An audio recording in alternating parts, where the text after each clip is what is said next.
Selamat siang Tribuners, Anda sedang menyaksikan live update Tribun News siang edisi Senin 17 Juli 2022.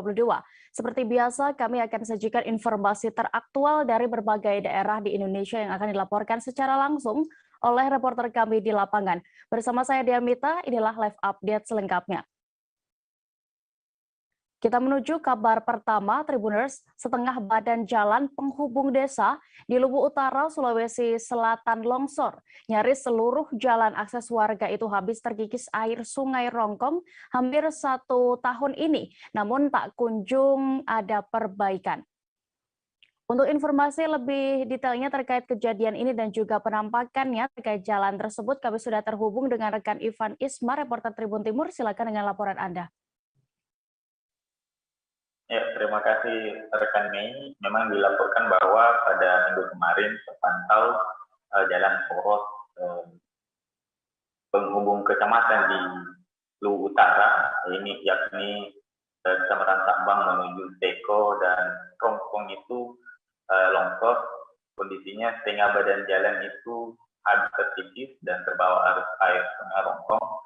Dan inilah kondisi ini yang dikhawatirkan oleh warga khususnya di daerah Desa Parara, Kecamatan Sabang, karena mereka menakutkan bila jalan habis terkikis sebelum ada perbaikan mereka akan terisolasi. Khususnya juga di warga di Kecamatan Teko dan Rongkong, karena memang jalan ini adalah akses satu-satunya yang dilalui warga dari Teko dan Rongkong keluar dari kecamatan itu maupun sebaliknya. Inilah yang mereka minta juga kepada pemerintah agar secepatnya dilakukan perbaikan sebelum satu badan jalan itu habis terkikis oleh air. Karena memang debit air di Sungai Rongkong kadang naik apabila hujan di bagian gunung, volume air naik. Inilah yang menyebabkan juga jalan terkikis sampai akhirnya minggu kemarin sudah setengahnya habis. Nah, inilah yang jalan ini juga sangat vital karena digunakan oleh masyarakat untuk mengangkut hasil pertanian seperti hasil sawah, padi, perkebunan baik itu durian dan tanaman-tanaman lainnya. Inilah yang mereka lalui setiap harinya untuk keluar dan masuk dari wilayahnya. Jika jalan ini tidak segera diperbaiki dan terjadi kerusakan yang lebih parah, maka mereka memastikan pasokan makanan yang masuk dari luar, karena memang sehari-harinya warga keluar masuk untuk berbelanja makanan atau kebutuhan sehari-hari melalui jalan ini. Apabila jalan ini rusak sepenuhnya maka tidak akan bisa dilalui dan mereka terisolasi. Harapan mereka agar pemerintah secepatnya mengambil langkah melakukan perbaikan sebelum jalan ini benar-benar rusak sepenuhnya dan tidak bisa dilalui. Warga juga mengeluhkan juga kondisi jaringan di sana karena memang akses internet maupun telepon itu agak terganggu khususnya di daerah Desa Parara dan Sulak Talu. Inilah yang mereka harapkan juga agar dibenahi. Selain jalan ini, akses jaringan telepon juga bisa dibenahi oleh pemerintah setempat. Dan harapan utama mereka agar jalan poros ini bisa segera diperbaiki oleh pemerintah sebelum rusak sepenuhnya sampai tidak bisa dilalui. Rekan Mei. Baik. Terima kasih rekan Ivan Ismar untuk laporan Anda. Selamat kembali bertugas. Kita beralih ke kabar berikutnya. Seorang penambang timah rakyat di Desa Mentawak, Kelapa Kampit, Belitung Timur tewas tertimbun longsoran pada Minggu 17 Juli 2022 kemarin dini hari.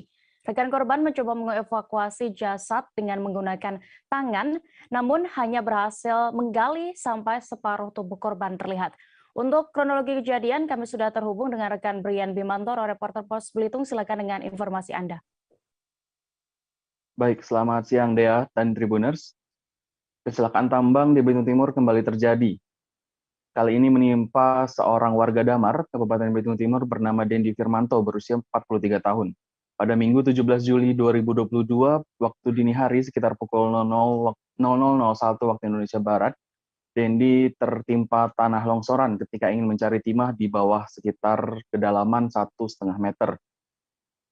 Saat itu dia bersama rekannya Asep ingin mencari timah dan ketika dia menyemprotkan air ke dalam lubang saat ingin mencari timah, tiba-tiba tanah longsoran tersebut jatuh menimpa tubuhnya. Kemudian saat Asep melihat ke bawah, ternyata tubuh dari korban atas nama Denny sendiri sudah tertimbun tanah full, dan saat itu Asep bergegas ingin menolong korban. Dan saat itu Asep berhasil menggali tanah sekitar setengah dari badan korban, namun nyawa dari Dendi Firmanto tidak bisa diselamatkan lagi, Dea dan Tribuners. Setelah saat itu, Asep bergegas untuk mencari pertolongan kepada warga sekitar, dan kemudian jenazah dari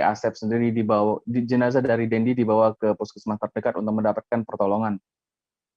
Kemudian AKP Morhan juga sendiri mengatakan bahwa kasus ini sedang diselidiki dan juga mendapat penanganan dari Satreskrim Polres Belitung Timur. AKP Morhan mengimbau kepada seluruh penambang timah agar berhati-hati untuk dalam keselamatan dalam bekerja dan jangan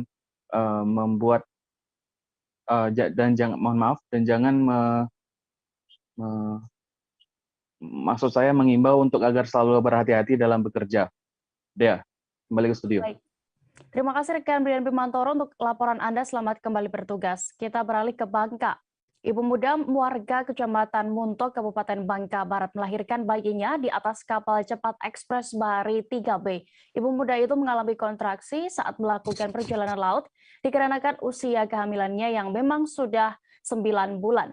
Untuk informasi lebih detail dari terkait kejadian ini dan juga bagaimana keadaan dari ibu dan bayinya, kami sudah terhubung dengan reporter Bangka Pos, ada rekan Yuranda, silakan. Ya, baik Meh, baik dia maksud kami. Bisa saya sampaikan dari Kabupaten Bangka Barat sendiri.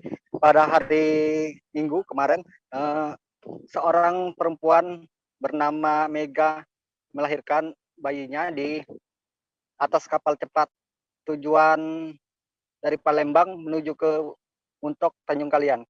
Di atas kapal dirinya mengalami kontraksi sehingga para kru dari kapal tersebut bergegas untuk menolongnya.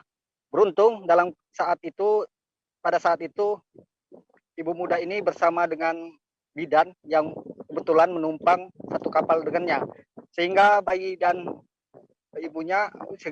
tersebut bisa dilahirkan dengan selamat dan kedua-duanya sehat. Sementara itu kapten kapal mengatakan kapal belum mulai berangkat, baru meninggalkan muara Sungai Musi.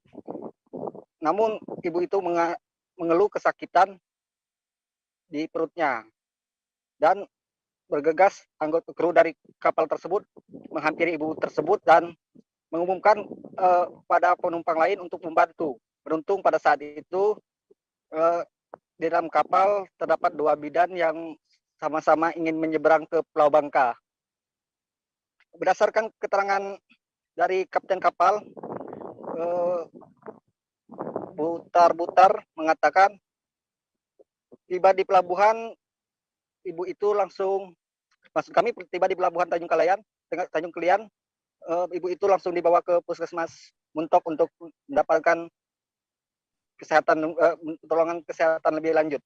Berdasarkan kata kakak dari Mega mengatakan adiknya berangkat dari Palembang menuju Pulau Bangka dengan sendiri karena suaminya sedang ada di Pangkal Pinang, kota Pangkal Pinang untuk menyusul suaminya dan juga sekaligus melahirkan anak keduanya di Pulau Bangka. Begitu rekan Dea. Baik, terima kasih rekan Yuranda untuk informasi Anda. Selamat kembali bertugas. Kita beralih ke Nusa Tenggara Timur. Martin Andin, salah satu korban bencana alam badai siklon tropis Seroja di Kota Kupang, masih berusaha memperbaiki rumahnya sendiri.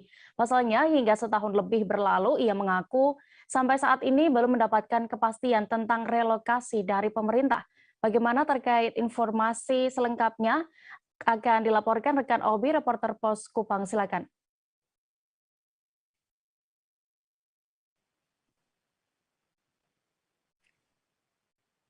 Halo, rekan Obi.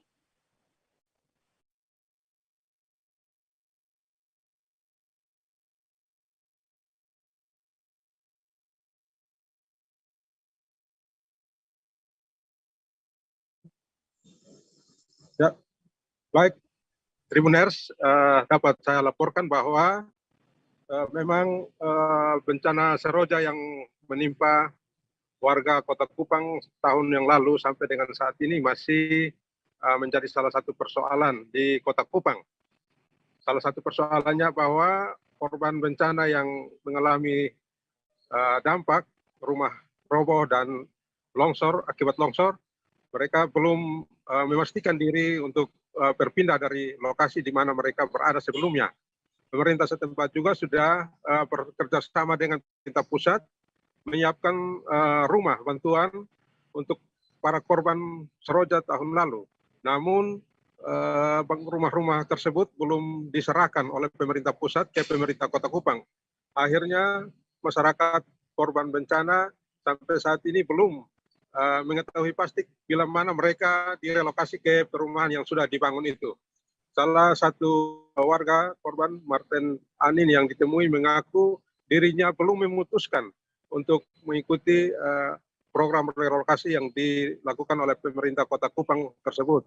Pasalnya bahwa mereka juga mendapat informasi resmi dari pemerintah untuk mengikuti program relokasi. Sementara itu, pemerintah Kota Kupang yang dikonfirmasi melalui Kepala Dinas Perumahan Rakyat dan Kawasan Permukiman Beni Sain mengatakan bahwa sampai saat ini pemerintah masih menyiapkan naskah untuk serah terima aset dari pemerintah pusat ke pemerintah Kota Kupang. Setelah naskah itu disiapkan dan dilakukan penyerahan, maka dilanjutkan dengan persiapan atau proses untuk merelokasi para korban bencana ke rumah yang sudah dibangun itu. Dan untuk diketahui bahwa rumah yang dibangun oleh pemerintah pusat dan pemerintah kota itu terletak di Kelurahan Manulai 2, Kecamatan Alak, Kota Kupang. Dan rumah itu sudah siap untuk ditempati. Namun kendalanya belum ada penyerahan aset dari pemerintah pusat ke pemerintah Kota Kupang. Demikian yang dapat saya laporkan. Terima kasih. Baik, Tribuners, rekan Obi juga sudah melakukan wawancara bersama Kadis Perumahan Rakyat dan Kawasan Permukiman Kota Kupang, Beni Sain, berikut keterangannya. Yang kerjasama itu naskah serah terima.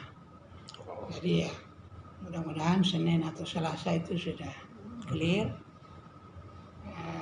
Kita bisa tindak lanjuti dengan proses serah terima dan sampai pada pengundian atau lotre untuk penerima bantuan itu dapatnya yang mana, itu lewat undian lotre. Nah, itu yang kita rencanakan, mudah-mudahan dalam bulan ini itu semua sudah clear sebelum akhir bulan. Oh, setelah penyerahan kita untuk persiapan. Jadi bisa paralel. Jadi begitu serah terima aset dari mana? Dari Kementerian ke Pemkot langsung melakukan lotre. Oh, harus pakai undi ya? Undian itu di mana dapat di. Kabar berikutnya datang dari Provinsi Maluku. Kondisi Kota Tual sudah kondusif seusai insiden bentrokan kelompok pemuda yang terjadi pada Sabtu 16 Juli lalu. Namun aparat masih mengetatkan penjagaan untuk mengantisipasi kemungkinan aksi massa tersebut terulang kembali. Dan untuk informasi selengkapnya kami sudah terhubung dengan rekan Alvin Risanto, reporter Tribun Ambon. Silakan dengan laporan Anda. Ya, baik, terima kasih rekan Dea. Jadi situasi di Tual, terutama di Jalan Dr. J. Limena, Kelurahan Ketsoblak, Kecamatan Dula Selatan, saat ini sudah berangsur kondusif pasca bentrok yang terjadi pada Sabtu dini hari pada tanggal 16 bulan 7 2022 kemarin. Namun pada keesokan harinya aparat masih menjaga ketat area tersebut untuk menghindari aksi massa terulang kembali ya di lokasi kejadian. Dan Polres Tual sendiri telah menurunkan sebanyak 2 satuan peleton dari Polres maupun dari Brimob Kompi C di Polres Tual, rekan Dea. Dan pada saat ini juga polisi masih terus berjaga-jaga di lokasi sekitar. Dan untuk korban dari pihak kepolisian pada saat itu mulai bentrok yakni Wakapolres Tual dan Wakapolrestual dan juga salah satu anggota dari Polrestual yakni Bribda Ilham. Untuk Wakapolrestual sendiri sudah menjalani operasi di Rumah Sakit Tual dan pengangkatan anak panah yang tertancap pada paha bagian kanan Wakapolres, dan saat ini kondisi dari Wakapolres sendiri juga sudah berangsur baik, dan namun untuk anggotanya yakni Bribda Ilham dirujukan langsung ke Rumah Sakit Keramat Jati Jakarta. Pasalnya di Rumah Sakit Tual tidak ada dokter bedah. Jadi Bribda Ilham langsung pada minggu kemarin langsung dirujukan ke Rumah Sakit Keramat Jati untuk menangani operasi dan perawatan lebih lanjut. Pasalnya Bribda Ilham sendiri ditembak oleh terkena panah di bagian mata kanan, bagian pelipis. Dan saat ini juga bisa dilaporkan situasi sudah berangsur kondusif dan aparat selalu terus dijagakan di area sekitar tempat kejadian di Dula Selatan. Begitu rekan. Baik, terima kasih rekan Alvin Risanto untuk laporan Anda. Selamat kembali bertugas. Kita beralih ke informasi berikutnya. Seorang pria disabilitas sebelumnya dilaporkan hilang setelah pamit buang air besar di Muara Sinar Laut, Bangka Tengah yang terkenal menjadi sarang buaya. Namun setelah beberapa hari pencarian dilakukan di muara tersebut, pria itu justru ditemukan di lampu merah sekira 7 km dari titik terakhir ia terlihat.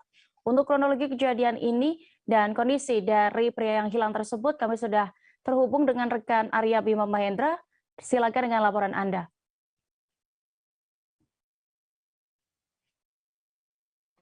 Ya, baik, terima kasih dan selamat siang rekan Dea dan pemirsa Tribuners dimanapun Anda berada.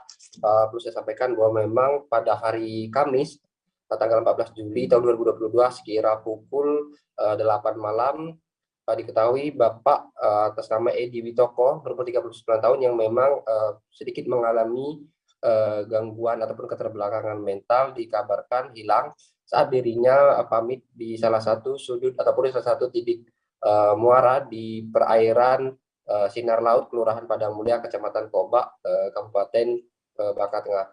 Menurut kesaksian dari kakak kandung korban, Bapak Sulaiman, beliau menyebutkan bahwa kala itu adiknya memang sedang berpamitan ingin buang air besar ya di salah satu dermaga kecil, dermaga kayu yang memang sering dijadikan oleh adiknya tersebut untuk lokasi buang air besar. Kala itu menjelang maghrib, dirinya sempat memanggil adiknya tersebut untuk menawarinya makan malam. Namun setelah dilakukan panggilan beberapa kali, tiba-tiba adiknya tersebut menghilang dan tidak tahu keberadaannya entah kemana. Untuk itu, Bapak Sulaiman pun langsung melakukan pencarian terhadap adiknya tersebut dengan menyusuri semak-semak di pinggir-pinggir sungai. Namun sayangnya keberadaan adiknya tersebut masih tidak ditemukan. Sontak keesokan harinya pun dirinya langsung melaporkan ke tim SAR ataupun tim Basarnas Bangka Belitung karena adiknya tersebut hilang dan tidak tahu di mana posisi ataupun keberadaannya. Setelah dilakukan upaya pencarian selama beberapa hari, terhitung dari hari Kamis dan hari Minggu kemarin, tiba-tiba adiknya tersebut pulang diantar menggunakan sepeda motor oleh salah seorang tetangganya, dan diketahui bahwa adiknya tersebut ditemukan di salah satu ruas jalan di dekat lampu merah di Simpang Perlang, Kecamatan Kobak, Kabupaten Bangka Tengah, atau berjarak sekitar 6-7 km dari lokasi ataupun di titik awal kejadian. Menurut Adi, tetangga ataupun warga sekitar yang menemui ataupun yang menemukan keberadaan korban mengatakan bahwa kala itu si Bapak Edi Witoko ini sedang berjalan dan sambil menenteng botol air mineral dan satu bungkus mie instan. Sementara itu setelah pulang ataupun diantarkan ke kediamannya, diketahui bahwa Bapak Edi Witoko ini tidak mengalami sejumlah luka apapun, namun memang dalam kondisi agak lemas dan terdapat sedikit penurunan kesehatan. Oleh karena itu, setelah ditemukannya Bapak Edi Witoko tersebut, pencarian yang dilakukan oleh tim Basarnas ataupun tim gabungan lainnya itu pun langsung dihentikan seketika. Mungkin demikian yang bisa saya laporkan. Rekan Lia kembali ke studio. Baik. Terima kasih rekan Arya juga sudah melakukan wawancara bersama kakak kandung dari korban, yakni Sulaiman. Berikut keterangannya. Assalamualaikum warahmatullahi wabarakatuh. Kepada rekan-rekan yang tim SAR gabungan dan dari tentara juga dan Polri. Kami banyak-banyak pihak warga yang korban kehilangan telah ditemukan dengan keadaan selamat. Walaupun mereka belum tepat pada waktunya, jam dinasnya 7 hari, telah didapatkan selama 3 hari. Seakan-akan mereka datangnya dengan keadaan selamat.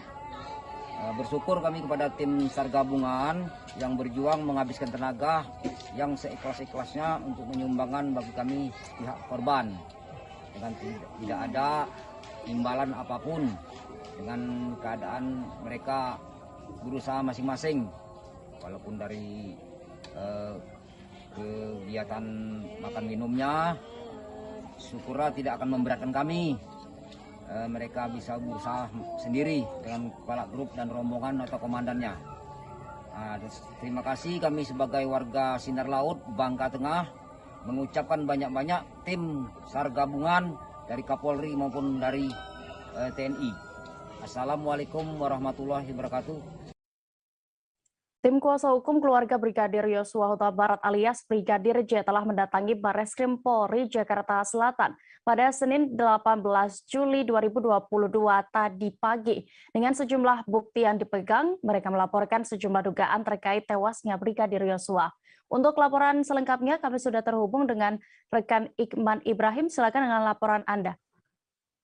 Ya, benar sekali rekan dia. Tim kuasa hukum Brigadir Nofriansah Yosua Huta Barat alias Brigadir J mendatangi Barreskrim Polri Jakarta Selatan pada Senin 18 Juli 2022 ini. Pantauan Tribun News, memang tadi tim kuasa hukum tiba sekitar pukul 09.45 waktu Indonesia Barat di Barreskrim Polri. Setidaknya ada 4 orang yang menjadi kuasa hukum Brigadir J. Tadi memang kuasa hukum Brigadir J, Komarudin Simanjuntak, menyampaikan bahwa kedatangannya mereka untuk membuat laporan polisi terkait dugaan kasus pembunuhan berencana yang dialami kliennya.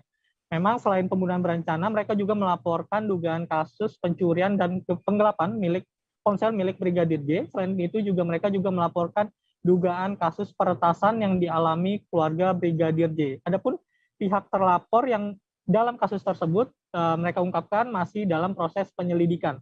Dalam pelaporan ini, tim kuasa hukum juga membawa sejumlah barang bukti, di antaranya barang bukti foto dan video luka pada jenazah Brigadir J yang diduga merupakan bekas penganiayaan. Adapun luka tersebut ditemukan di sekujur tubuh jenazah Brigadir J. Karena itu memang tadi pihak kuasa hukum meminta, pihak keluarga juga meminta Brigadir J untuk diadakan autopsi ulang. Demikian rekan dia.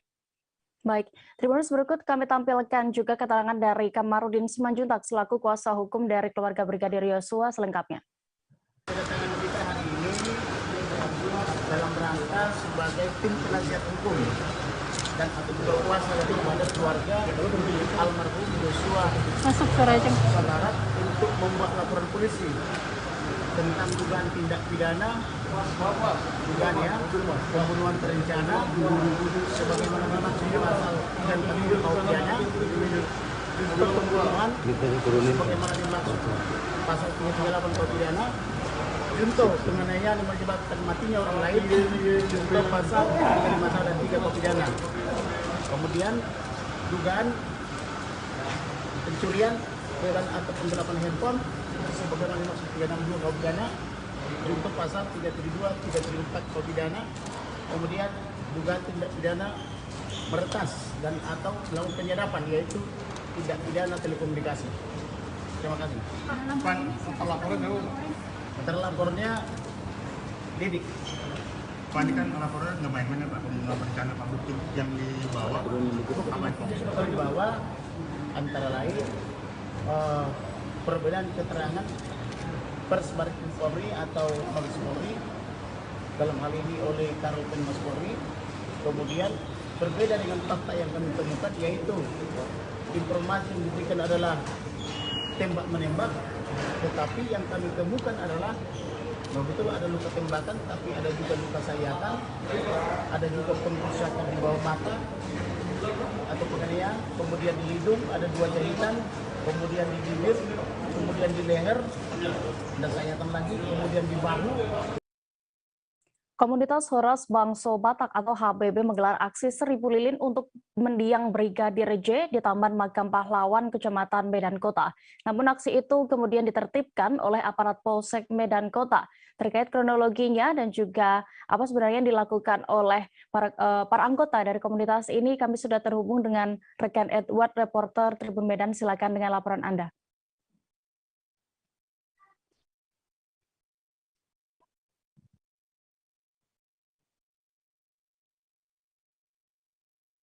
Halo, rekan Edward. Iya, Pak. Ya, rekan Oke. Edward, silakan dengan laporan Anda. Oke, untuk terkait aksi 1000 lilin yang diadakan oleh Horas Bangso Batak di Taman Makam Pahlawan, Jalan Singamangaraja Medan, mereka melakukan aksi berdoa sekaligus menyalakan lilin sebagai simbol terang benderang, karena mereka menganggap kasus dari penembakan Brigadir J Huta Barat terdapat kegelapan yang dilakukan oleh pihak-pihak pemerintah maupun polisian. Dan mereka juga meminta kepada Polri agar segera mengusut tuntas sampai ke akar kasus penembakan tersebut.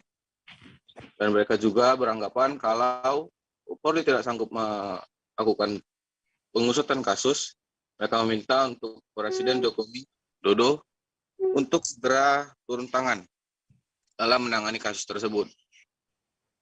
Mungkin itu yang bisa saya sampaikan, Tribuners.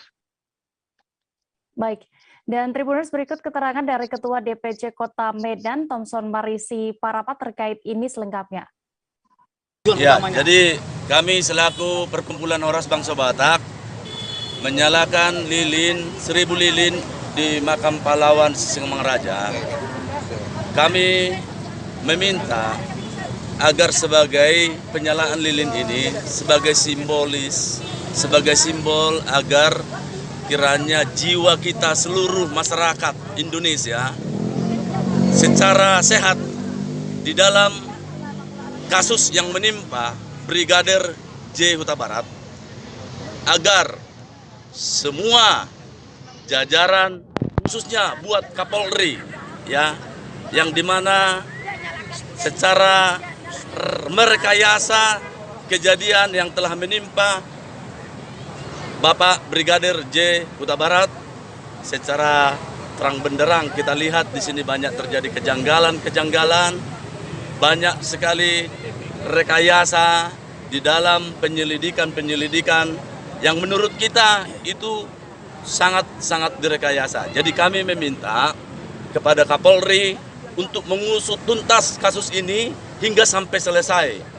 Dan tidak ada hukum tumpul ke bawah, tajam ke bawah, tumpul ke atas. Kami meminta dengan tegas Perkumpulan Horas Bangso Batak agar kasus ini diselesaikan secara tuntas dan sampai ke akar-akarnya. Apabila Bapak Listio tidak bisa menyelesaikan kasus ini, kami meminta kepada Bapak Presiden Joko Widodo untuk turun tangan dalam kasus ini. Ini tidak boleh dipermainkan. Hukum di Indonesia itu sangat-sangat saat ini.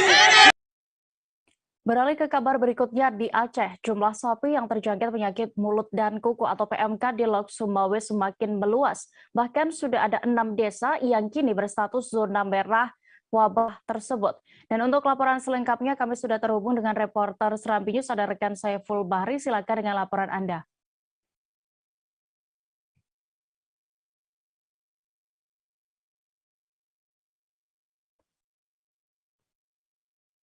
Halo rekan Saiful.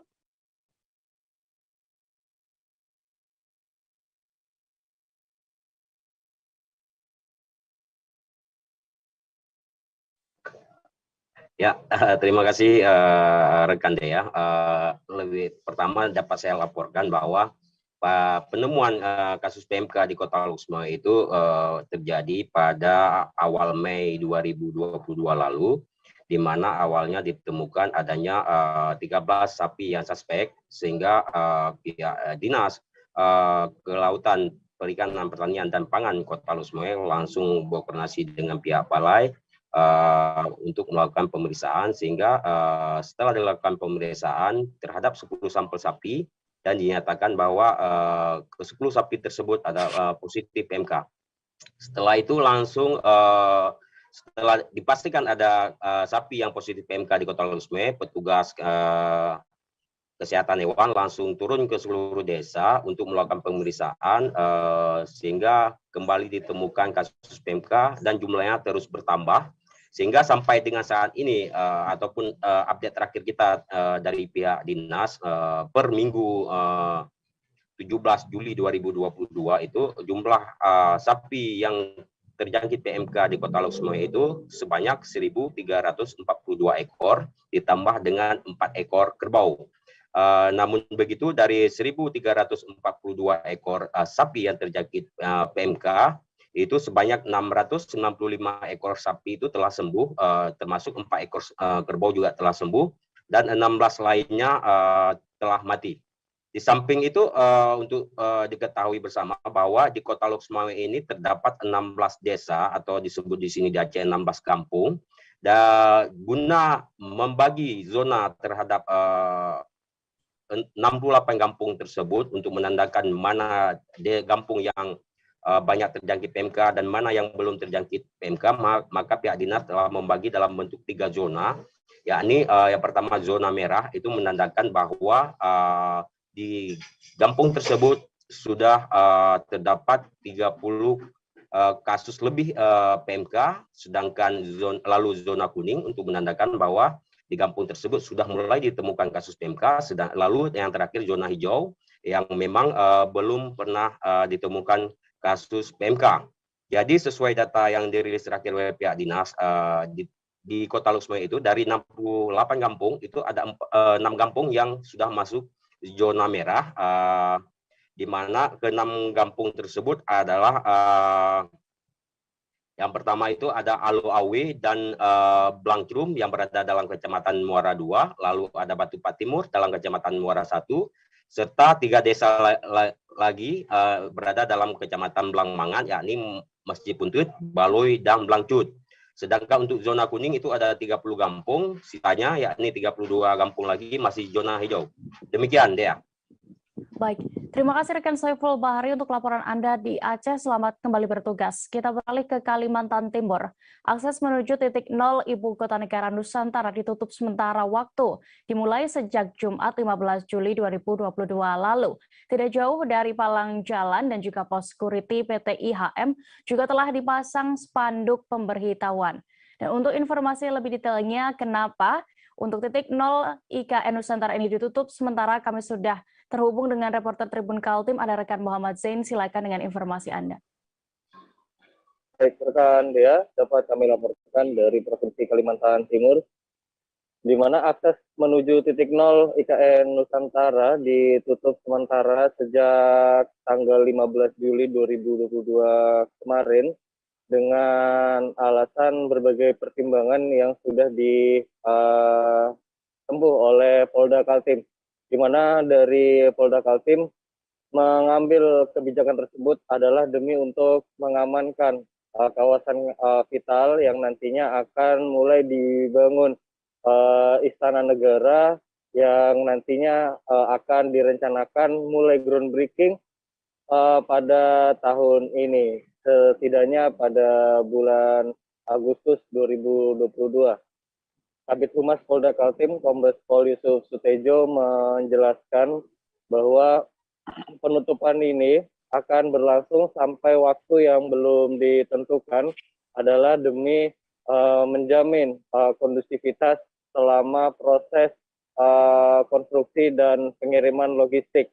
Mengingat jalur-jalur tersebut nantinya akan dilalui banyak kendaraan-kendaraan alat berat dan logistik-logistik material yang dikirimkan dari berbagai daerah untuk masuk ke titik nol IKN Nusantara, sehingga nantinya bisa meminimalisir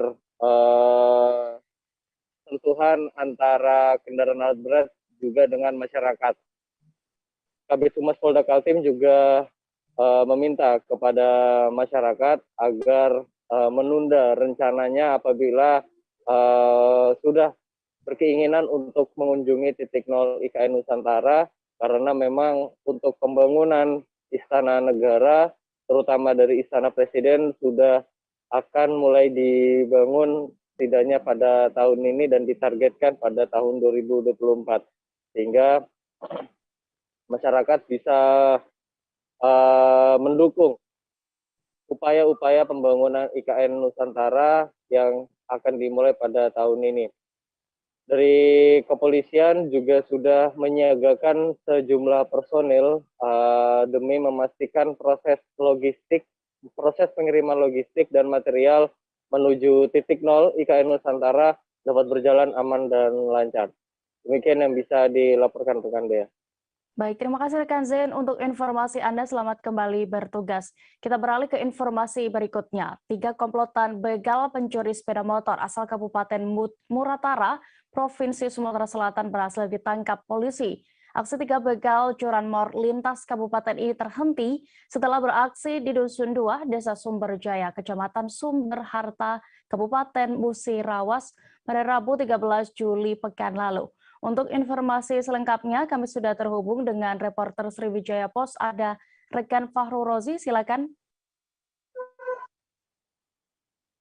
Baik, Dea dan pemirsa dari Kabupaten Musirawas dapat kami laporkan bahwa anggota tim landak Satreskrim Polres Musirawas bersama anggota Polsek Terawas meringkus 3 tersangka pencuri sepeda motor asal kabupaten tetangga, Kabupaten Muratara, Provinsi Sumatera Selatan. Ya.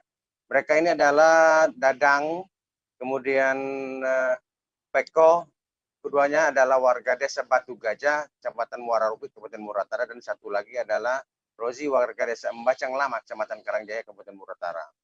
Untuk penangkapan mereka sendiri berawal dari aksi yang dilakukan, yaitu saat akan mencuri sepeda motor milik Kepala Dusun 2, Desa Sumberjaya, Kecamatan Sumberharta, Kabupaten Musirawas, Sumsel, yaitu Bapak Mustaqim. Saat itu korban yang ada dalam rumah terkejut ketika melihat ada orang asing mendorong sepeda motornya yang dia parkir di depan rumah. Sementara ada 2 orang lagi yang terlihat duduk di atas sepeda motor yang posisinya berada di pinggir jalan di depan rumah korban. Ya. Kemudian korban sadar bahwa ketiga orang tersebut hendak mencuri motornya, lalu dia berteriak dan lari keluar rumah untuk melakukan pengejaran. Melihat aksinya ketahuan, para pelaku ini kemudian berupaya kabur, namun salah seorang terjatuh dari motornya dan dengan ketakutan dia kemudian meninggalkan motor lalu kabur bersama teman-temannya. Ya. Peristiwa pencurian ini terjadi pada Rabu, itu tanggal 13 bulan Juli 2022 pekan lalu, itu sekitar pukul 12 siang.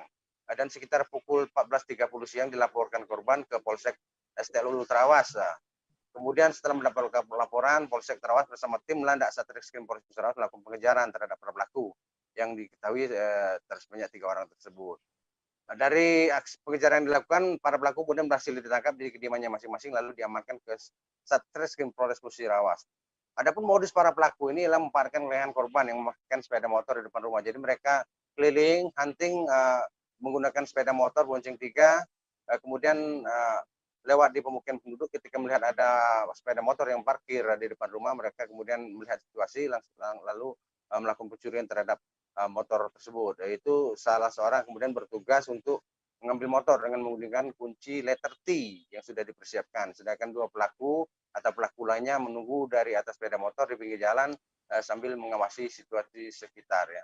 Dari penangkapan ini, polisi selain mengamankan 3 orang pelaku ini juga mengamankan barang bukti berupa 2 unit sepeda motor milik pelaku dan juga milik korban, kemudian 2 senjata tajam dan jenis pisau milik pelaku dan juga 1 kunci letter T. Demikian dia. Baik, terima kasih rekan Fahru Rozi, dan berikut Tribuners kami tampilkan keterangan dari Kasatreskrim Polres Musirawas AKP Dede Rahmat Hidayat terkait kejadian ini selengkapnya. Assalamualaikum warahmatullahi wabarakatuh.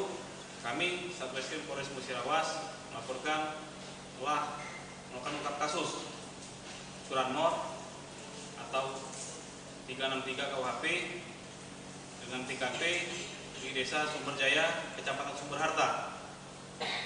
Kejadian pada hari Rabu tanggal 13 Juli 2022.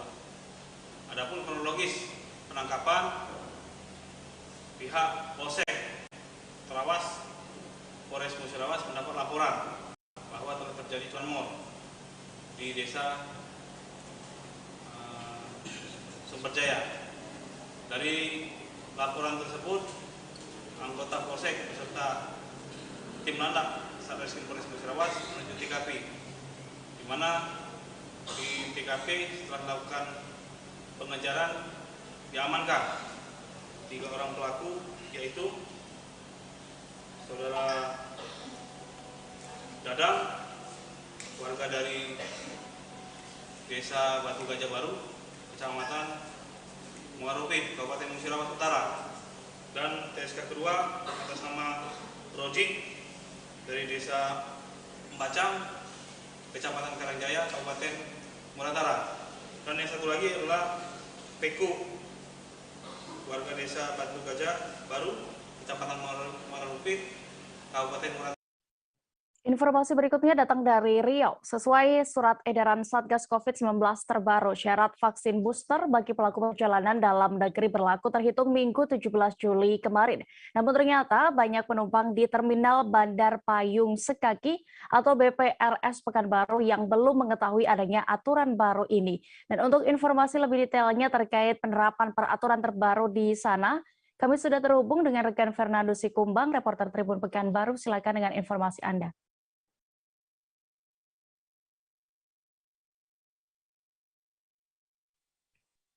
Oke, terima kasih siang Dea.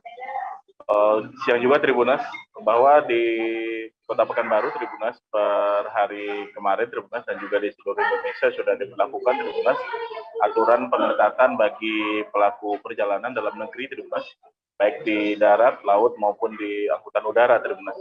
Dan hasil pantauan Tribun kemarin Tribunas di Terminal Bandaraya Payung Sekaki, aktivitas memang sudah berangsur normal Tribunas di terminal yang berada di kawasan Payung Sekaki Kota Pekanbaru tersebut. Dan hasil pantauan Tribun Pekanbaru dilakukan, ternyata memang cukup banyak dari penumpang yang tidak mengetahui terkait adanya aturan pengetatan bagi pelaku perjalanan dalam negeri, terutama untuk angkutan darat Tribunas.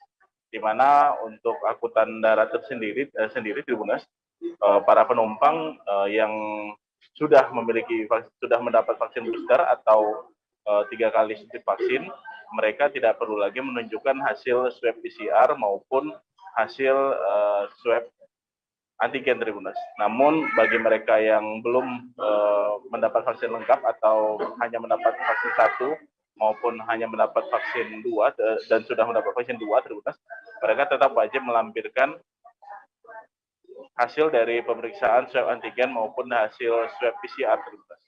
Tapi dari hasil pantauan Tribun Pekanbaru di terminal bus tersebut Tribunas, banyak dari masyarakat belum mengetahui Tribunas dan mereka mengaku tidak menjalani pemeriksaan cukup ketat pada hari pertama penerapan tersebut Tribunas. Banyak dari mereka mengaku belum mengetahui terkait aturan tersebut. Namun sejumlah petugas sudah mulai melakukan sosialisasi di lapangan Tribunas, seperti informasi yang diperoleh dari koordinator di Terminal Bandaraya Payung Sekaki Tribunas, bahwa memang pihak terminal sendiri mengaku sudah melakukan sosialisasi secara bertahap Tribunas. Untuk tahap awal mereka nantinya bakal melakukan sosialisasi dulu kepada penumpang terkait surat edaran yang sudah dikeluarkan Tribunas terkait aturan perjalanan bagi penumpang pelaku perjalanan dalam negeri Tribunas maksudnya. Dan mereka sudah melakukan sosialisasi, dan bagi penumpang yang sudah berada di terminal tersebut Tribunas harus memperlihatkan bukti sudah mendapat suntik vaksin lewat proses screening di aplikasi Peduli Lindungi Tribunas.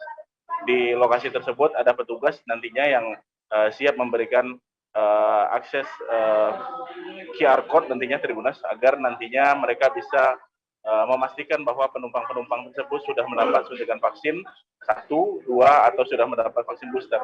Kemarin Tribunas banyak dari penumpang memang belum mengetahui, dan diantaranya memang belum lengkap Tribunas. Ada yang hanya mendapat 1 kali vaksin, ada yang sudah 2 kali vaksin, namun ada juga yang sudah mendapat suntikan vaksin booster Tribunas. Walaupun demikian mereka sudah mendapat suntik vaksin, namun aturan tersebut mereka belum mengetahui, dan ia berharap nantinya untuk aturan bagi pelaku perjalanan dalam negeri tidak lagi mempersulit masyarakat. Apalagi saat ini sebagian besar masyarakat sudah mendapat suntikan vaksin. Jadi itu adalah harapan-harapan dari penumpang. Mereka berharap nantinya tidak memberatkan lagi aturan, apalagi saat ini aturan mengharuskan para penumpang untuk angkutan darat sudah mendapat suntikan vaksin booster. Begitu dia laporan dari Pekanbaru. Baik, Tribuners, rekan Fernando juga sudah melakukan wawancara bersama salah satu penumpang di Terminal BRPS Pekanbaru, Muhammad Ramadan. Selengkapnya kami tampilkan. Oke Bang, kita udah tahu untuk per hari ini bahwa pelaku perjalanan dalam negeri wajib booster Bang? Masih belum ya Bang ya? Oke deh. Kalau boleh tahu Bang, untuk kita sendiri Bang udah tuntas vaksinnya atau gimana Bang? Vaksin. Hah? Saya sendiri. Iya, vaksin udah selesai atau gimana Bang? Vaksin pertama toh. Oh, vaksin pertama baru ya Bang ya? Oke deh. Kalau boleh tahu Bang, mau perjalanan ke Pekanbaru atau gimana Bang?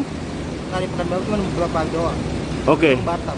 Oh, mau ke Batam. Oh, oke. Dari mana Bang kalau boleh tahu? Oke deh. Nah, di perjalanan tadi gimana Bang? Ada kita jalani pemeriksaan tadi atau gimana Bang? Ada pemeriksaan. Oke deh. Tapi ada rencana mau lengkapi vaksin lagi Bang, rencana? Oke deh. Dari pihak terminal tadi udah ngabari Bang? Belum ya? Oke. Tribuners, diketahui mulai 17 Juli 2022 kemarin transportasi umum darat, laut, udara mewajibkan vaksin booster. Bandara Internasional Syamsuddin Nur Banjarbaru, Kalimantan Selatan pun juga dengan ketat menerapkan syarat tersebut. Dan saat ini kami sudah terhubung dengan rekan Nur Kolisuda, reporter Banjarmasin Post, yang akan menginformasikan lebih detailnya penerapan di sana. Silakan.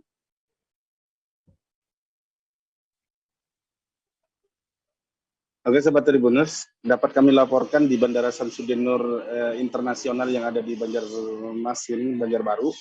Di sini untuk penerapan vaksin booster yang melalui jalur udara, ini terpantau hari pertama kemarin lancar. Jadi karena ini sosialisasinya sudah 2 minggu sebelumnya, jadi masyarakat sudah banyak mengerti dan banyak tahu mengenai vaksin ini. Jadi sebelum berangkat, mereka melaksanakan vaksinasi booster atau vaksinasi tahap ketiga lebih dulu. Nah, di bandara itu kebetulan ada bekerja sama atau memfasilitasi bagi yang belum vaksin dosis 3, itu ada di ruang keberangkatan dan itu difasilitasi oleh pihak Bandara Angkasa Pura Syamsuddin Nur bekerja sama dengan RS TNI AU Lanut Syamsuddin Nur untuk memperlancar program dari Kementerian surat edaran dari Kementerian Perhubungan nomor 70 tentang petunjuk pelaksanaan perjalanan orang dalam negeri dan transportasi udara di masa pandemi yang mana mewajibkan vaksinasi booster atau vaksinasi tahap ketiga begitu.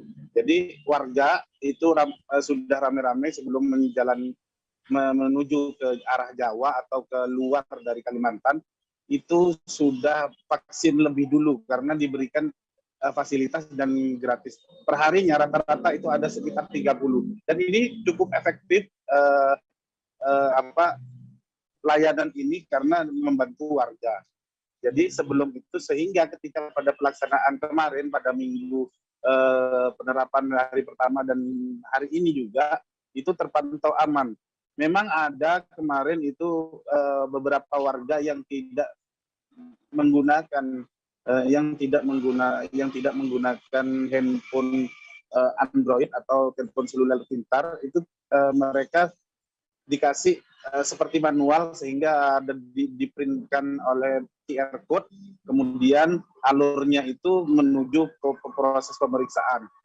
Nah, ketika di proses pemeriksaan itu diberikan tanda di Peduli Lindungi, itu di e-Health-nya itu ada menunjukkan warna biru yang mana itu adalah tanda bisa layak terbang kalau biru. Kalau kuning dan merah itu menurut penuturan Zulfian selaku stakeholder dan relation dari Bandara Syamsuddin Nur itu tidak bisa karena masih ada persyaratan yang harus dipenuhi lebih dulu. Karena itu mungkin ada kekurangan dari vaksin satu atau vaksin kedua yang mana itu diharuskan balik ke kantor pelabuhan sehingga di situ diarahkan oleh petugas KKP untuk melengkapi persyaratan seperti antigen atau PCR agar bisa itu melakukan perjalanan ke luar daerah. Nah, di sini juga dalam proses perjalanannya pun dibantu oleh petugas KKP dan petugas bandara internasional untuk memperlancar ini, sehingga dengan men-scan juga ketahuan nanti akan kelihatan. Sementara ini dari pelaksanaan wajib booster sendiri, penumpang justru meningkat, informasinya demikian. Yang dapat kami laporkan dari Bandara Internasional Samsudin Nur di Banjarbaru. Kembali ke studio, rekan. Ya. Baik, terima kasih rekan Nurholis sudah untuk laporan Anda, dan berikut Tribuners kami tampilkan keterangan dari pelaksana tugas General Manager Bandara Internasional Samsudin Nur Siswanto selengkapnya. Baru Pak, yang tentang mewajibkan booster. Ini akan diterapkan kapan dan bagaimana? Sudah skenario-nya dari pihak Bandara Samsudin Nur. Oke, kalau terkait penerapan aturan baru nanti akan diberlakukan tanggal 17 Juli tahun 2022. Penumpang menggunakan harus vaksin booster ketiga ya. Booster ketiga, dan harapan kami masyarakat sudah melaksanakan booster ketiga. Kami kesiapan di bandara sudah menyiapkan vaksin booster di lobi keberangkatan ya, mulai kemarin tanggal 12 ya, tanggal 12 sudah kita mulai vaksin booster di bandara gratis. Gratis. Bersama dengan Rumah Sakit TNI AU Pak. Operasionalnya jam 9.30 sampai jam 15.30. Oke. Tentang ketersediaan 100 dosis per hari. 100 dosis. Siap. Untuk screeningnya nanti dengan KKP bagaimana Pak? Sama Pak alurnya, nanti diperiksa gitu? Masih sama seperti yang masa pandemi. Nanti KKP akan memastikan apakah penumpang tersebut sudah booster ketiga. Nanti juga penumpang menggunakan aplikasi Peduli Lindungi. Masih gitu ya? Di situ layak terbang kah atau tidak layak. Oh begitu. Ya. Nah, dengan adanya vaksinasi booster ini Pak, nanti prediksinya bagaimana Pak? Apakah akan mempengaruhi juga kah jumlah penumpang atau ada sedikit penurunan nantinya Pak? Prediksinya bagaimana Pak? Nah, ini seperti yang pengalaman sudah biasanya itu terjadi penurunan sedikit saja lah, tidak ada perubahan. Namun harapan kami kan tadi masyarakat sudah vaksin ketiga, jadi mudah-mudahan masih relatif sama. Kita ke Jawa Timur, Tribuners. Sarmi, 58 tahun, seorang jemaah haji asal Tuban yang mengalami sakit stroke mengaku berangsur membaik setelah pulang dari Tanah Suci. Ia pun yakin mendapatkan mukjizat selama melaksanakan ibadah haji sehingga kini ia berangsur bisa berjalan kembali. Untuk informasi lebih detailnya, kami sudah terhubung dengan reporter Surya. Ada rekan M. Sudarsono, silakan dengan laporan Anda. Selamat siang, ya. Bahwasanya jemaah haji asal Tuban telah tiba di Kompi Senapan C Tuban pada minggu kemarin. Ada dibagi dua kloter, yaitu yang kloter pertama 446 tiba pada sore dan kloter kedua 146 tiba pada sekitar maghrib. Ada yang menarik dalam kedatangan jemaah haji ini karena salah satu jemaah haji asal Tuban yaitu Sarmi mengaku mendapat mukjizat semacam itu karena kondisinya membaik saat melaksanakan ibadah haji. Semula dia saat akan berangkat mengalami stroke, namun selama 1 bulan lebih di Tanah Suci kondisinya berangsur membaik.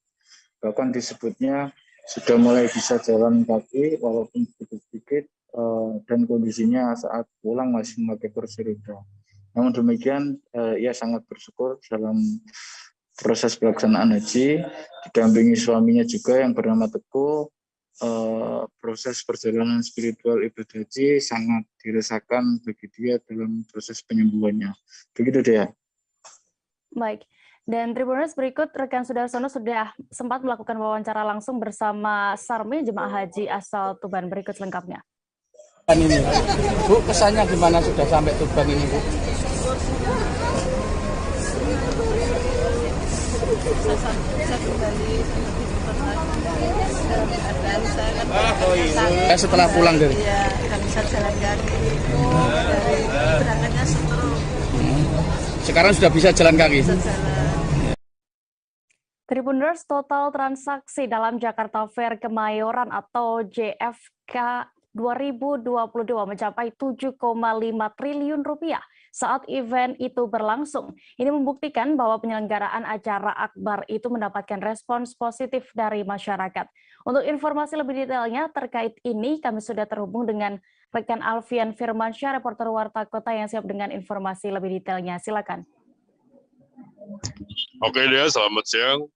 Untuk acara Jakarta Fair 2022 yang diselenggarakan di J-Expo Kemayoran Jakarta Pusat itu berlangsung selama 39 hari, yaitu dari tanggal 9 Juni sampai 17 Juli kemarin. Dari pihak penyelenggara membeberkan bahwa transaksi selama 39 hari itu mencapai 7,5 triliun, dan selama 39 hari itu juga pengunjung dari luar Jabodetabek itu mencapai 6,9 juta. Dengan ini, pihak penyelenggara sangat berterima kasih kepada antusias masyarakat yang sudah bisa berkunjung ke acara Jakarta Fair 2022 di J-Expo Kemayoran. Hal ini diakibatkan ramainya pengunjung akibat dari sebelumnya 2 tahun pandemi COVID-19 tidak adanya acara Jakarta Fair di J-Expo Kemayoran tersebut. Lalu pihak penyelenggara juga di akhir kemarin juga sangat berterima kasih kepada pihak Pemprov DKI Jakarta dengan pihak beberapa penyangga ibu kota seperti Depok, Bekasi, Tangerang mensupport acara Jakarta Fair 2022. Itu laporannya dia. Terima kasih. Baik, terima kasih rekan Alfian, dan berikut Tribuners keterangan dari Direktur Pemasaran Jakarta International Expo atau J-Expo terkait acara ini selengkapnya. Ini berapa banyak keuntungan atau transaksi yang Bapak? Gini, pertama saya sangat bersyukur ya. Ini Jakarta Fair hari ini hari ke-39, hari ini adalah hari penutupannya. Sejak hari pertama kita buka, kita pun sebagai panitia itu terkaget-kaget. Kok tahun ini kok pengunjungnya sangat luar biasa. Dalam arti antusiasi masyarakat itu sangat-sangat luar biasa. Mungkin karena ada efek di mana mereka 2 tahun banyak nggak bisa keluar dan seterusnya. Tapi bagi kami panitia yang paling penting adalah apa? Pengunjungnya happy, pesertanya happy. Itu yang paling penting. Jadi buat kita di luar itu nggak penting lah, ya. Pak Rauf, kan sebelumnya sempat dikatakan bahwa transaksi jual beli di sini tuh kalau bisa sama dengan 2019 di mana 7 triliun rupiah. Sekarang berapa, Pak? Ya memang transaksi itu sangat susah dinilai karena kita bekerja sama dengan Universitas Indonesia. Mereka melakukan riset dan lain-lain. Ya mereka melakukan riset bahwa tahun lalu kalau nggak salah kita 7,8. Tahun ini kita report mungkin sekitar 7,5. Tetapi yang anehnya bagi saya adalah tidak ada satupun peserta yang komplain. Kalau nggak ada peserta yang komplain, dan mereka happy. Artinya transaksi yang terjadi itu besar. Bagi kami ya, angka is angka ya. Tapi yang paling penting bagi kita adalah pengunjungnya happy dan penonton yang datang pengunjung happy dan peserta happy. Itu yang paling penting. Jumlah pengunjung apakah lebih banyak tahun ini atau? Nah, jumlah pengunjung kita slightly naik, kita bisa menginformasikan bahwa kita hari ini mungkin sekitar 6,9 sampai 7 juta, maksimum 7 juta. 6,9, saya tidak tahu angka hari ini ya. Tapi yang paling Dari Jakarta kita bergeser ke Jawa Barat. 9 rumah hanyut dan 43 rumah mengalami kerusakan saat banjir menerjang sejumlah titik di Garut. Pemkab Garut pun akan memberikan uang kerahiman untuk rumah-rumah yang hanyut dan rusak akibat banjir tersebut. Status masa tanggap darurat bencana juga diterapkan selama 2 pekan oleh Pemkab. Dan informasi lebih detailnya terkait kondisi di sana, kami sudah terhubung dengan rekan Syarif Abdul Salam. Silakan dengan laporan Anda.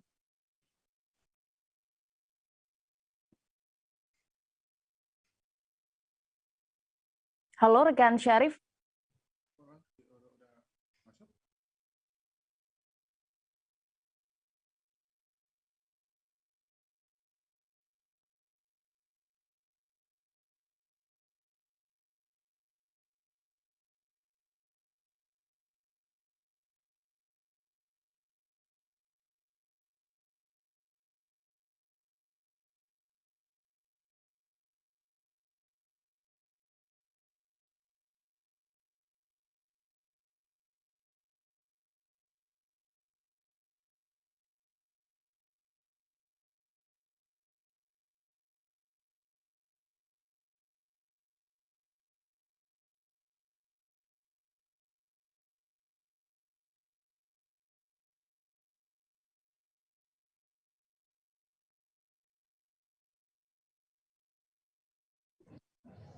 Baik, silakan rekan Syarif dengan laporan Anda.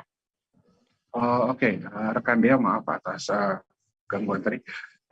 Seperti diketahui bahwa banjir melanda Kabupaten Garut, tepatnya di 13 kecamatan di Kabupaten Garut pada Jumat minggu kemarin.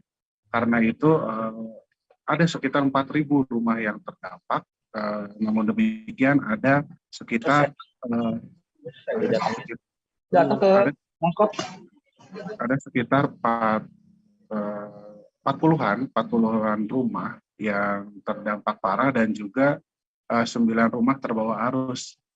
Kemudian pemerintah Kabupaten Garut sendiri menyiapkan uang kerahiman sebanyak 50 juta maksimal untuk rumah-rumah yang rusak tersebut, dan selain itu pemerintah Provinsi Jawa Barat juga sudah menyerahkan bantuan sebesar totalnya 300 juta untuk para korban bencana tersebut.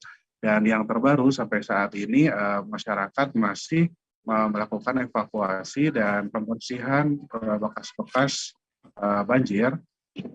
Kemudian di hari pertama masuk sekolah pun karena jembatan di salah satu kecamatan itu roboh, maka pemerintah menyiapkan perahu karet untuk bisa menyeberang. Oke, demikian rekan Dea. Baik, terima kasih rekan Syarif untuk informasi Anda. Selamat kembali bertugas. Kita beralih ke kabar berikutnya di Sulawesi Barat, Tribuners. Event Manakara Fair 2022 yang masuk ke dalam 100 Karisma Event Nusantara atau KEN 2022 telah sukses digelar. Acara yang dipusatkan di Anjungan Pantai Manakara Mamuju itu mencatatkan adanya perputaran uang hingga 4 miliar rupiah. Dan untuk informasi detailnya terkait terlaksananya acara ini, kami sudah terhubung dengan rekan Habludin, reporter Tribun Sulbar. Silakan dengan informasi Anda. Ya, betul sekali rekan Dea dan Tribuners dimanapun Anda berada. Dapat saya informasikan bahwa pelaksanaan Manakara Fair ini berlangsung selama 3 malam 2 hari di Manakara, di Anjungan Pantai Manakara, tepatnya di Jalan Yos Sudarso, Kecamatan Mamuju, Kabupaten Mamuju, Provinsi Sulawesi Barat. Dalam pelaksanaannya itu selama 3 malam, di hari pertama perputaran uang itu terjadi sekitar 550 juta dan masuk di malam kedua itu sudah mencapai 1 miliar lebih, dan begitupun di malam terakhir sudah mencapai hampir secara keseluruhan itu sudah mencapai 4 miliar perputaran uang di selama pelaksanaan Manakara Fair ini, dan itu di luar dari tenan yang 90 UMKM yang ada di dalam venue Manakara Fair ini. Dan dicatatkan juga ada sekitar 6 mobil yang berhasil dijual di Manakara Fair ini, dan ada 10 kendaraan motor yang berhasil dijual di pelaksanaan Manakara Fair ini. Dan dapat saya informasikan juga dalam pelaksanaan Manakara Fair ini turut hadir juga Menteri Pariwisata RI Sandiaga Salahuddin Uno untuk membuka secara resmi Manakara Fair ini, karena Manakara Fair ini merupakan masuk 100 event KEN di Indonesia. Dan informasi yang kami dapatkan juga selama pelaksanaan Manakara Fair ini melibatkan berbagai komunitas, bukan hanya komunitas UMKM, ada juga komunitas motor, ada perbakin, dan beberapa komunitas lainnya yang turut terlibat di pelaksanaan event Manakara Fair ini. Dan tentunya pada saat berakhirnya Manakara Fair ini merupakan satu kebangkitan pariwisata di Provinsi Sulawesi Barat, mengingat di Sulbar ataupun di daerah Indonesia secara keseluruhan sudah mengalami pandemi COVID selama 2 tahun, dan baru kali ini pertama diadakan event skala nasional di Provinsi Sulawesi Barat. Demikian rekan Dea. Baik, Tribuners, berikut kami tampilkan hasil wawancara rekan Habludin bersama pihak terkait selengkapnya. Dibilang bagaimana pelaksanaannya belum. Jadi nggak 3 hari berturut-turut. 3 hari berturut-turut. Saya lihat semua masyarakat sangat berantusias untuk datang ke Manakara Fair, apalagi Tapi sayangnya di hari pertama memang Hujan. full day hujan, sampai kita mau running acara baru terbuka langit lah begitu ceritanya. Jadi di situ bukan dibilang kurang orang belanja atau kurang orang datang, tidak, banyak juga dan rame juga. Karena orang juga antusias datang ketemu sama Pak Sandi. Jadi pada dasarnya masyarakat suka sekali sih acara ini pasti, karena setelah pandemi yang event yang paling buka lebar-lebar, paling banyak dia panggil orang untuk datang dengan promosi dan segala macam kan memang anak-anak Vergi. Kita juga banyak sekali kerjasama dengan komunitas, ada 70-an lebih lah UMKM, dan hampir total sekitar 90-an brand yang ikut di sini untuk berpartisipasi. Mungkin ada yang bisa dievaluasi Kak gitu ke depan Kak? Banyak. Pertama dari kami panitia juga banyak kerapihan, kebersihan itu masih menjadi PR buat kita. Kalau keamanan so far masih, karena full memang 24 jam security, jadi aman. Jadi kita lihat ini kegiatan selama 3 malam. Ini kelihatan sangat menggembirakan. Bahwa event yang kita gelar ini betul-betul sampai kepada tujuan untuk mendorong para pelaku ekonomi kreatif bisa lebih berdaya dengan adanya event ini. Jadi dibawa ke dalam sebuah event, lalu kemudian diberi ruang untuk berinovasi, dan kita berharap transaksi yang terjadi dalam event ini bisa lebih banyak lagi. Sampai detik ini ya Kak? Detik ini laporan yang kami terima itu mencapai 4 miliar. Perhitungannya itu Kak diambil dari mana itu Kak? Mungkin bisa masyarakat tahu. Perhitungannya itu seluruh transaksi yang terjadi di dalam venue. Setiap selesai itu dihitung Kak di setiap tenan. Setiap selesai dihitung lagi, malam ditutup langsung. Jadi ternyata ada beberapa penjualan di dalam penjualan itu sampai ini Kak, bukan hanya penjualan di dalam ini yang mendapat manfaat, belum yang di luar ini. Jadi bagaimana dengan occupancy hotel, bagaimana dengan Bandara Internasional Sultan Mahmud Badarudin atau SMB2 Sumatera Selatan siap menerapkan peraturan baru pelaku perjalanan. Pihak bandara pun bekerja sama dengan Kantor Kesehatan Pelabuhan atau KKP Palembang menyiapkan 100 hingga 150 dosis vaksin booster gratis. Untuk laporan lengkapnya kami sudah terhubung dengan rekan Hartati, reporter Tribun Sumsel. Silakan dengan informasi Anda. Ya, selamat siang Dea, selamat siang Tribuners. Dapat saya informasikan bahwa sejak kemarin atau 17 Juli 2022, sesuai dengan persyaratan baru pelaku perjalanan dalam negeri yang tertuang dalam Surat Edaran Kementerian Perhubungan nomor 70 tahun 2022, bahwa setiap pelaku perjalanan dalam negeri saat ini wajib untuk menggunakan vaksin booster atau vaksin ketiga. Dan bagi masyarakat yang belum melakukan vaksin booster ini, pihak bandara bekerjasama dengan Kantor Kesehatan Pelabuhan KKP Palembang menyiapkan 100 hingga 150 dosis vaksin booster setiap hari. Vaksin ini diberikan gratis kepada calon penumpang yang akan terbang bagi mereka yang belum mendapatkan dosis vaksin ketiga. Namun meski demikian disediakan sentra vaksin gratis ini setiap hari, namun pihak bandara juga menghimbau pada calon penumpang sebaiknya sudah melakukan vaksin sebelum keberangkatan, karena pasca vaksin ini biasanya akan ada efek lanjutannya dan diharapkan ini tidak mengganggu bagi pelaku perjalanan yang jika kemudian setelah divaksin memiliki dampak setelahnya, karena biasanya beberapa orang penerima vaksin ini akan menderita demam, misalnya pusing atau sebagainya. Nah, dan untuk mengantisipasi hal tersebut disarankan kepada penumpang untuk sejak jauh-jauh hari sudah melakukan vaksin booster karena saat ini vaksin booster pun banyak disediakan di beberapa tempat, biasanya mulai dari mall, puskesmas, dan tempat lainnya. Nah, bagi masyarakat yang tidak bisa melakukan vaksin booster dengan alasan komorbid ataupun memang belum melakukan vaksin ketiga dan alasan lainnya, pihak bandara juga bekerjasama dengan Kimia Farma menyediakan sentra PCR dan juga antigen di pusat kesehatan di bandara. Nah, namun untuk tes antigen dan PCR ini dikenakan biaya. Untuk antigen itu dikenakan biaya 80.000 dan PCR 300.000. Nah, dari AOC sendiri juga memprediksi bahwa kebijakan baru ini akan berdampak pada kemungkinan turunnya permintaan seat atau okupansi pada dunia aviasi. Karena mengingat dengan kebijakan yang diterapkan oleh pemerintah beberapa waktu lalu, ini cukup mendongkrak penjualan tiket yang sempat lama terhenti, lama turun ini karena kebijakan vaksin ini. Seperti itu dia. Baik.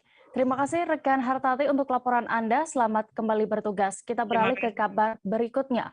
Kepolisian daerah atau Polda Metro Jaya menjadi juara umum kejuaraan Judo Bayangkara Piala Kapolri 2022 di Kota Kendari, Sulawesi Tenggara. Diikuti 194 pejudo, lomba ini berlangsung di Gedung Politeknik Kesehatan atau Poltekkes Kendari sejak Jumat 15 Juli kemarin.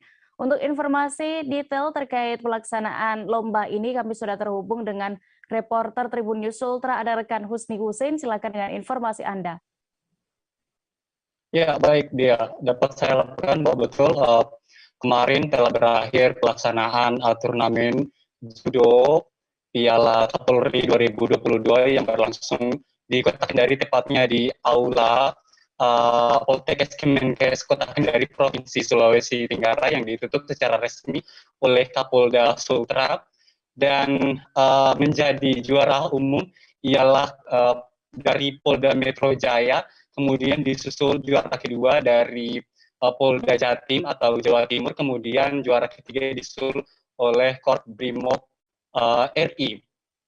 Nah, sebelumnya dapat saya informasikan dia jalannya pertandingan sangat sengit dan juga seru, ditambah dengan sorak-sorakan para penonton yang bergemuruh di lokasi stadion Poltekkes Kemenkes Kendari, dan begitupun dengan yel-yel yang secara kompak dilakoni oleh para supporter beberapa tim yang datang di stadion, dan ini juga membuat penampilan menarik yang dapat disaksikan oleh penonton seperti itu. Dan juga usai penutupan upacara turnamen judo Kapolri Cup 2022 ini ditutup dengan tarian lulo, tarian khas tradisional Sulawesi Tenggara khususnya di Kota Kendari. Demikian rekan Dea yang dapat saya laporkan. Baik, Tribuners, rekan Husni juga sudah melakukan wawancara bersama Dansat Brimob Polda Metro Jaya, Kombes Pol Gatot Mangkurat Putra, dan juga Karo Watpres SSDM Polri Brigjen Pol Anwar terkait kegiatan lomba judo ini. Selengkapnya kami tampilkan. Ini membangkitkan kembali Kapolri Cup yang sudah lama tidak pernah dipertandingkan. Mudah-mudahan ini juga akan menjadi ajang bangkitnya Indonesia di judo. Berapa atlet yang dibawa, Pak? Dalam kejuaraan kami membawa atlet sebenarnya 26, Pak. 26 ya? Ada penonton umum tadi Polda Metro Jaya dengan perolehan medali 2 emas, 2 perak, dan 2 perunggu. Yang kedua adalah Jawa Timur dengan 2 emas. Yang ketiga adalah dari Korbrimob Polri. Ya, Pak, harapannya dengan kejuaraan ini sendiri, Pak?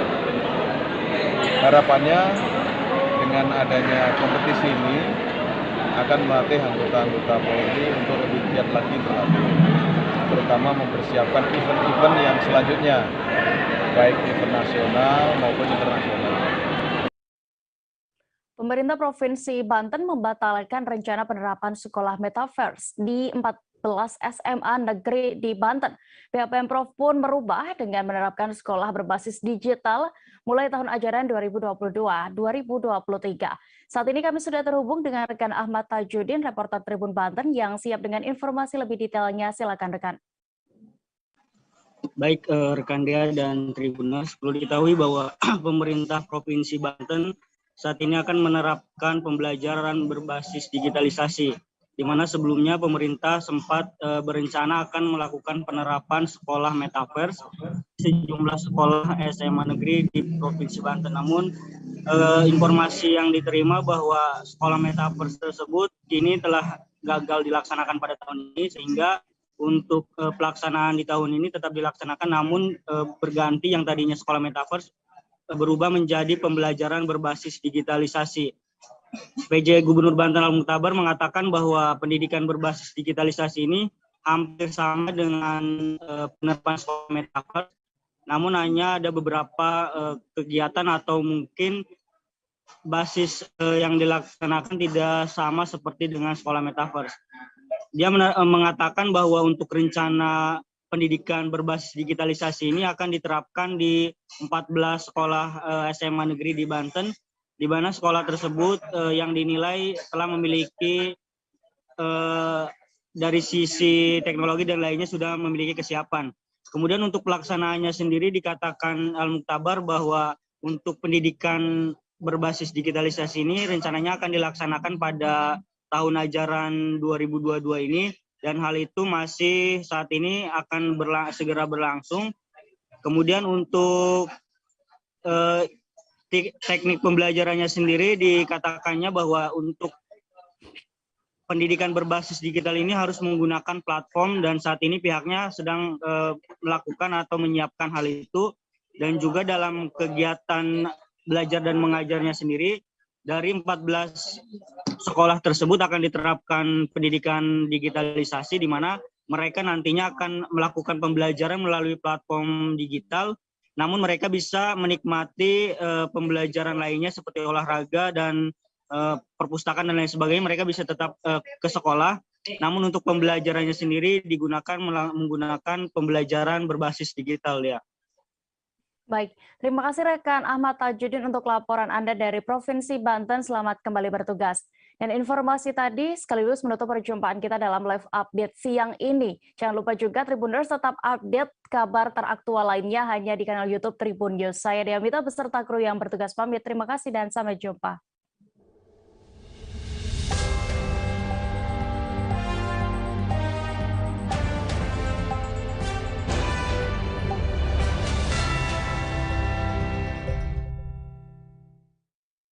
Jangan lupa like, subscribe, dan share ya!